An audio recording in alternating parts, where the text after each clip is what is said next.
In this modern world, our working practices are changing rapidly and more people are deciding to work from home.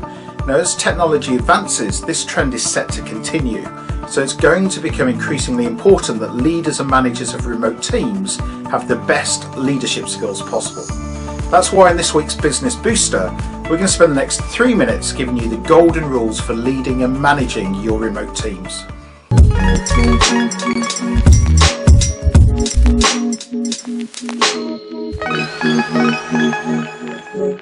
When leading a team of remote workers, it's really important that you are constantly communicating and giving regular, clear, concise and consistent feedback and information, not just about personal performance, but also about the overall team's targets and objectives.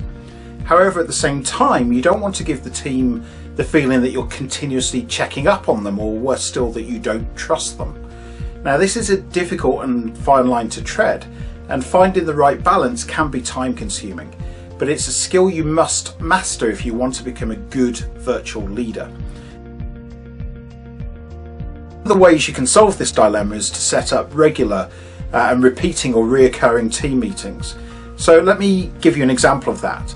If one of your team knows that there's a team meeting every day at 9 AM and a one-to-one with you at, say, 3 PM, then these structured meetings just become a routine. They become an accepted normal part of the working day.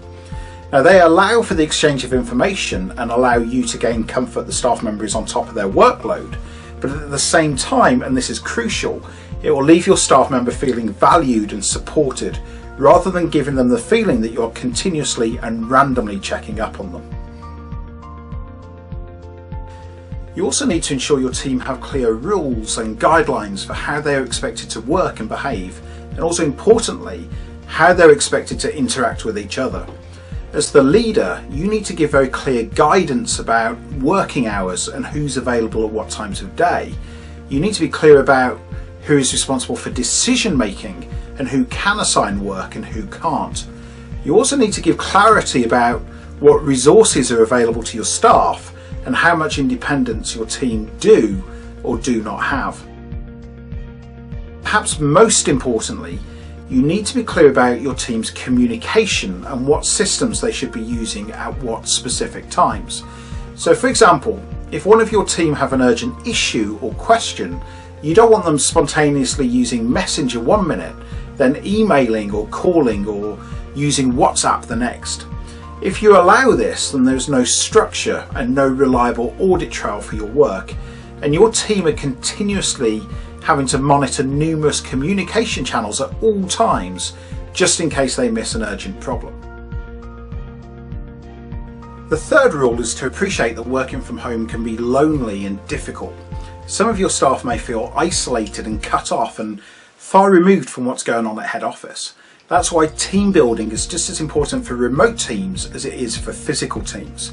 Now, you need to work hard on building morale and inclusion of your remote team, so you should try to gather them together as often as possible so that they can meet you and also get to know each other. There are also loads of things that you can do to boost team spirit on a day-to-day basis. So things like having a virtual lunch break where your team members eat lunch together via video link, or organising virtual drinks and snacks at the end of each week on a Friday night. You also need to make a real effort to connect each team member to the overall business targets and goals. And the best way of doing this is by really celebrating and marking every single target or objective that your team hits.